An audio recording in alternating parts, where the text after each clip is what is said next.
Welcome to Boston Leaders Unplugged.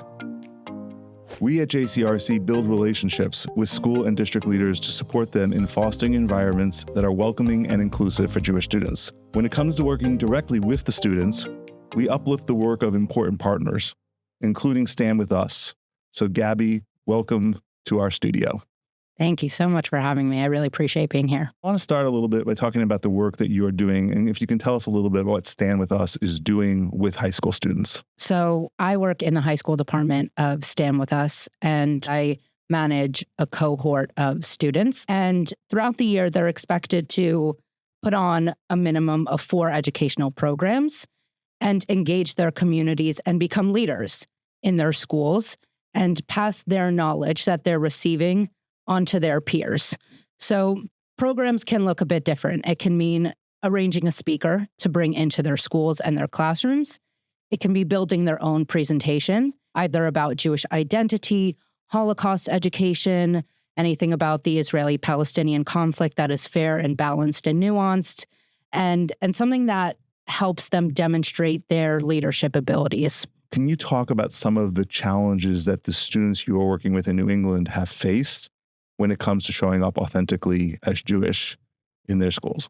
My students who have it the hardest are those in public schools. They are generally expected either by students, their peers, or administration, or both, to put aside their connection to Israel or denounce their connection to Israel in order to fit in, go to class, and get good grades. You know, if they're walking around with a Star of David, oftentimes they'll get shouted, free Palestine. Sometimes they'll be singled out in a classroom and be asked to explain Israel's actions and denounce Israel's war in Gaza, collective accountability for being Jewish. And oftentimes when we do outreach on behalf of our students, or oftentimes our students will be the ones to do that outreach and then loop us in saying, hey, this is something that happened. It made me uncomfortable. Can we have a conversation about it? We won't get a response, or worse, schools will defend their teachers. They don't understand why their actions were wrong. What are the kinds of misconceptions or misinformation that gets put on, okay, I see you're Jewish, I have a misconception? What kind of moments like that occur? And how do you equip the students that you're working with to respond to those? One of the biggest misconceptions is that while these incidents are occurring, is that anti-Semitism is not a problem and it no longer exists. Okay. So that Jews are all powerful, all controlling, and that a lot of our Jewish students are scapegoated for those tropes. Sometimes it's through comments. Sometimes it's through Snapchats that circulate outside of school. It's their peers who are posting off school grounds, but these are still comments or imagery that are affecting students who have to then go to school the next day. And while this is all happening, Jewish students are being told your suffering doesn't matter and that anti-Semitism is not a problem. So education for anti-Semitism is simply not necessary. So bringing in initiatives for Jewish American Heritage Month, it's not necessary. We're not going to waste the time. Or Judaism is just a religion. Why would we dedicate any programming to proselytizing? Right.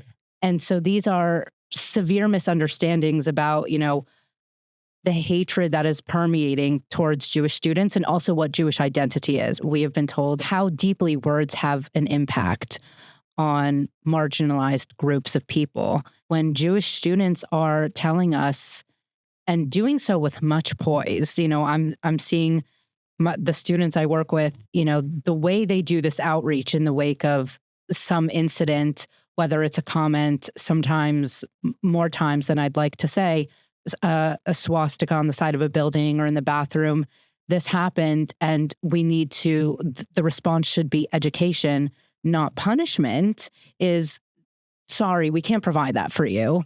And it's because this issue isn't so serious. When, the general atmosphere of progressive spaces is words hold power, and, words hold power to do real harm or to lead to real life harm or violence.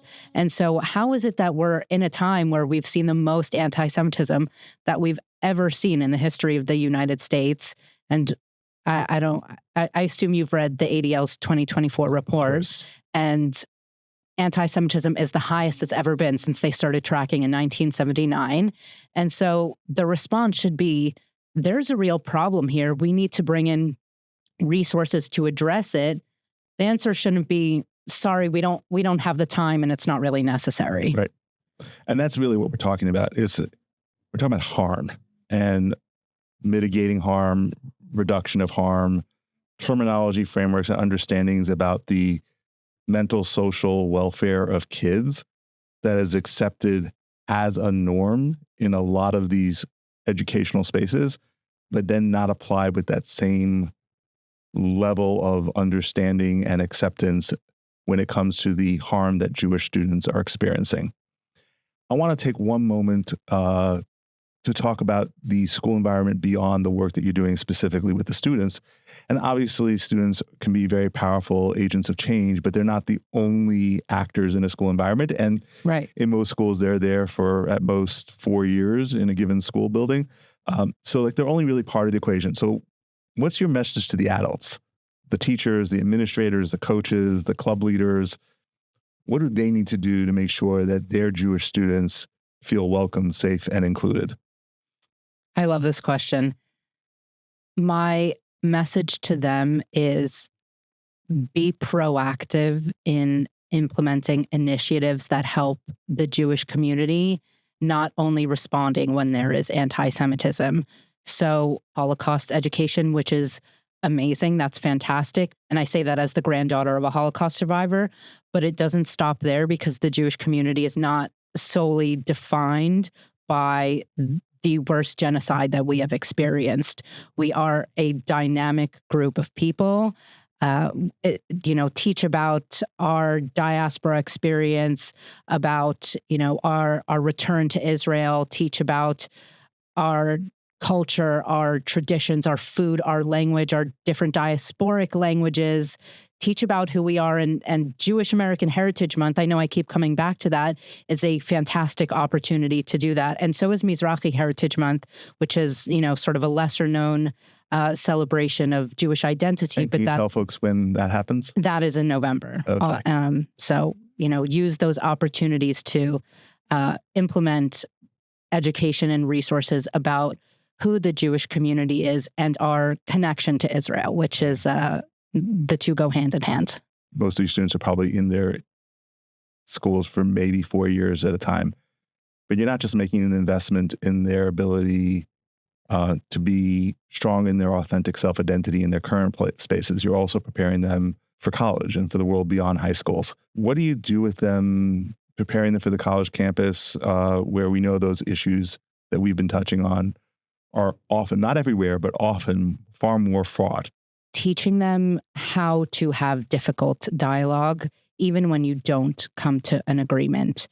I'm thinking back, we sort of got to meet each other in person when you testified very powerfully before the Massachusetts Special Commission on Combating Antisemitism. You talked about definitions of antisemitism. And for those who haven't watched every minute of every commission meeting, we do a report to the community after every hearing of the commission. Massachusetts Representative Simon Cataldo, who co-chairs the commission, responded to your testimony and hadn't really responded to much of the testimony all day. But I just remember him saying that it felt like you were the only person all day who testified about IHRA, or the International Holocaust Remembrance Alliance definition of anti-Semitism, who had actually read the definition. The IHRA definition of anti-Semitism was written in 2005 and adopted in 2016, that embodies historical anti-Semitism, the type of anti-Semitism we have seen throughout the ages, the type of anti-Semitism that led and allowed the Holocaust to happen, and embodies contemporary anti-Semitism, the type of anti-Semitism we have been talking about on this podcast that scapegoats Jewish individuals for the actions of perhaps a government When I talk about the IHRA definition, we always say that it was adopted by the International Holocaust Remembrance Alliance, thanks to the leadership in part of then Secretary of State John Kerry and then President Barack Obama. And I think it's important to say that because there are misconceptions both about what is within IHRA and also about where it sits in sort of like everything gets put into a partisan box in this day and age. Yeah. So I think it's important to start there. I also want to say for us at Jewish Community Relations Council, we, through our council, have endorsed IHRA as the working definition on multiple occasions over the last 15 years when it was being brought before that process, and since then as a working definition for the understanding of anti-Semitism. You touched on that. This is a tool. So let's talk about the tool. And I know that it goes beyond understanding anti-Semitism as it relates to Israel, but how can it be used as a tool for education and understanding? Not only all high schools and campuses should adopt it, but this is something all governments should use as a guiding tool to understand what anti-Semitism is. And as I mentioned in my testimony, it is not legally binding and does not stifle criticism of Israel, which it specifically outlines in its definition. It is the official working definition, non-binding for the Commonwealth of Massachusetts by executive order of our governor, I want to say 3-4 years ago.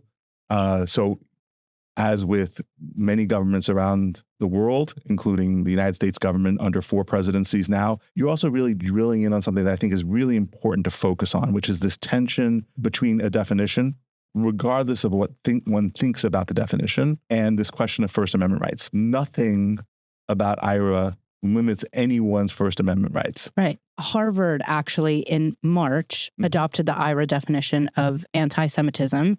And then in April, we saw there was a huge demonstration that some of it was anti-Semitic and some was just criticism of Israel, and some of it was just pro-Palestinian speech. If I'm not mistaken, no arrests were made. People there were allowed to exercise their First Amendment rights after the IHRA definition of anti-Semitism was adopted at Harvard. So I think it's important to look at examples like that when people are very scared of institutions adopting this guide to understand what constitutes as harm to the Jewish community. It doesn't actually infringe on anyone's rights. It's a tool to understand this is something that's harming Jews, and here's what you can do to scale back on that harm. The IHRA definition explicitly says that criticism of Israel is not anti-Semitic. In fact, It actually offers as an example, and we should say that the IHRA definition is both a definition and then it has some examples, again, for educational purposes to develop understanding. And it makes clear that criticism of the state of Israel that would be akin to the criticism that might be directed at any other democratic country does not constitute anti-Semitism. Yes. So that leaves a lot of space. If you were going to criticize France for doing something and you're criticizing Israel for doing the same thing, that's not anti-Semitic under IHRA. That's a lot of space for criticism. Yeah. People have the right to be bigots. People have the right to be racist. People have the right to be anti-Semites. Yes. People have the right to be misogynist. If I were to say something, and I'm going to be very careful here, I said something homophobic, using that because I'm a gay man, so I'm not going to get in trouble, maybe, hopefully, for using that one as the term. If I say something homophobic, I have a First Amendment right to say that in a lot of public squares. It being defined as homophobic doesn't infringe upon my right to say it. Correct. And it's very likely leaves a lot of space for a lot of stuff to be said that can be, frankly, very impactfully painful for those hearing it. And yet there's this opposition. And we should say, by the way, for the sake of our listeners, the opposition is not just from the left. There has been an interesting thing that we've seen in more visibly in recent months, for example, in Congress, where there are some on the far right who have been publicly voting against embracing IHRA because it also has serious language in there about historical Christian anti-Semitism. Yes. And it's not just about, we spent a bunch of time today on the sort of can you criticize Israel? But it also has language in there that gets at root anti-Semitism within certain Christian teaching. Horseshoe theory. Yeah. Horseshoe theory. It's really fascinating to see the most far right and the far left members of Congress voting against the same thing. And it's striking that what brings them together is saying, we as Jews do not get to define our own experience and our own harm. Some of the most far left anti-Israel activists have been appearing more and more on far right conservative media like Tucker Carlson and Candace Owens. And there's a real convergence of this idea that, one, that Jews are all powerful and the Israel lobby or Zionist occupied government or Jewish occupied government is controlling the American government. And I think that's part of the misconception of IHRA, of this stifling of free speech. And that's a notion that is being pushed by both the far right and the far left, that IHRA will stifle, this conspiratorial idea that is running on both streams of the political spectrum, that to find out who rules over you, find out who you're not allowed to criticize. Mm-hmm. I don't think I've actually heard somebody say it quite the way you just said it right now, is that what IHRA is a tool for is having conversations about the kinds of conspiracy theories about Jews that are so dangerous to our ability to thrive.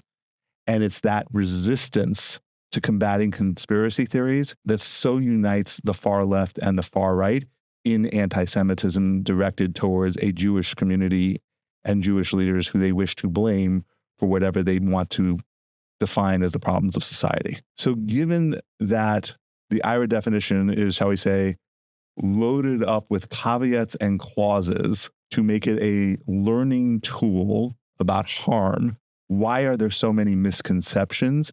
And why is there such a determined effort to reject the use of this definition, which has been embraced, as I said, by 4 consecutive administrations in Washington, by the Commonwealth of Massachusetts, and by dozens and dozens of governments around the world? People have to confront a very difficult part of themselves that they don't want to confront. People who have normally been on the right side of many other progressive issues.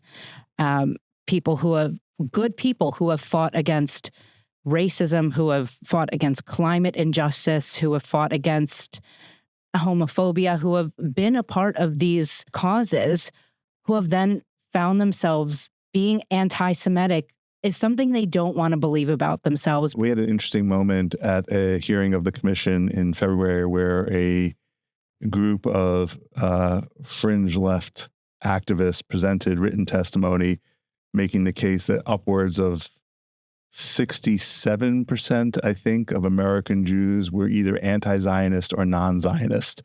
And they actually offered a definition of that, what they meant by non-Zionist, that basically included anybody who supports Israel's declaration of statehood and the commitment to the full equality of all the citizens of Israel, including me. And I was like struck by that. I mentioned at the time, I was like, basically, you're using a definition of anti-Zionism and non-Zionism, which they also conflated, which makes me either an anti-Zionist or a non-Zionist. And this is the game they play with misconceptions and misinformation around definitions. And I think I think it's important to keep focusing on and keep talking about how IHRA gets misconceived and how misinformation is spread. And misinformation is very much part of a world of people who live in, who embrace, and who revel in conspiracy theories. The IHRA definition is not the only definition that is out there and utilized to understand antisemitism. It is certainly the one that has been embraced by most governments, by most states, including our own. There are also others. And for example, in the White House National Strategy for Combating Antisemitism under President Biden, it recognizes the usefulness of something called the nexus definition, mostly for academic purposes. We've also seen a definition called the Jerusalem definition, which gets used by a number of particularly progressive spaces. First of all, I think definitions are important, especially around anti-Semitism, because it is such a mutating and changing hatred. It's not direct, so it's difficult for people to understand. And if someone says, even out of good intention, well, all Jews are wealthy and they're powerful everywhere. It's important for them to understand why that can be harmful, even if it comes from a good place, because that is a trope that has historically and consistently led to the persecution of Jews. It's important to put it in context and a framework, hence why definitions are important. The JDA, the Jerusalem Declaration of Anti-Semitism, it has a lot of good stuff in there. It sort of feels like, why add in another thing when we have something that is already so universally adopted and works? It works well. Again, I feel like we have debunked some of the misconceptions around IHRA. And if I'm not mistaken, the JDA was put out as a counter to the IHRA definition of anti-Semitism. Why confuse people further? In the JDA, there is a clause that BDS is a non-violent movement and should not be constituted as anti-Semitic. BDS is a non-violent form of protest, as it mentions, and that is true. And we should just boycott, divestment, sanction. Yes, thank you. However, in most instances, as we have seen, especially since October 7th, most forms of boycott, they end up often taking away much needed resources from the Jewish community, from observant Jews who rely on kosher food, or just targeting, Jewish and Israeli individuals. I think it's helpful to examine how other definitions like the Jerusalem Declaration can be seen by many of us as overreaching in sort of absolving people of things that many of us experience as anti-Semitism, and that is a critique of those. I will say, in fairness to proponents of the Jerusalem definition, again, it's not as widely adopted. It wasn't needed. You made that point. Part of why I think some particularly progressive Zionist Jews felt it was needed is a certain amount of overreach by those who misapply the IHRA definition. And we have also seen some embracers of IHRA go further than its intent. Proponents of the Jerusalem Declaration, there's actually probably more that we hold in common collectively about our experience of anti-Semitism, if not necessarily in the academic technical terms we use to define it. And it's the experience of anti-Semitism that binds us, that binds your students. And at the same time, proponents of IHRA, we also have to be careful and thoughtful about not going too far. Some people go too far. With that in mind, I want to thank you, Gabi, for coming in and talking with us. I think this is an important conversation for our community to be having. I want to ask you, before we wrap, where folks who are interested in learning more about the work of Stand With Us can go, and if they have students. Thank you so much for bringing me on and all the work you're doing, the commission work and beyond. As for where you can find the work Stand With Us is doing on social media, we're just Stand With Us, or particularly the high school department, or Stand With Us HS for high school. You could go to standwithus.com, standwithus.com/high school. And beyond that, we are always here and available to help, whether it's for educational initiatives, Holocaust education, if you need legal help and you feel you've been discriminated against as a Jewish student. That's hopefully the last resort, but we are always here to support the Jewish community along with our amazing partners here at JCRC. So thank you. Thank you for being here today, and thank you for being a great partner to us. And again, really just so appreciated the way that you showed up and represented thoughtfully a complex conversation at a very difficult commission meeting last month. And for those who are interested in diving deeper into this topic from the school-facing side, we at JCRC will be hosting a webinar on navigating anti-Semitism in K-12 schools on Monday, June 16th at 6:30 p.m. We'll be joined by classroom educators, school leaders, and organizational experts who will share some of their experiences and best practices around combating anti-Semitism and fostering welcoming and inclusive environments for Jewish students. You can visit JCRC's website to learn more and to register.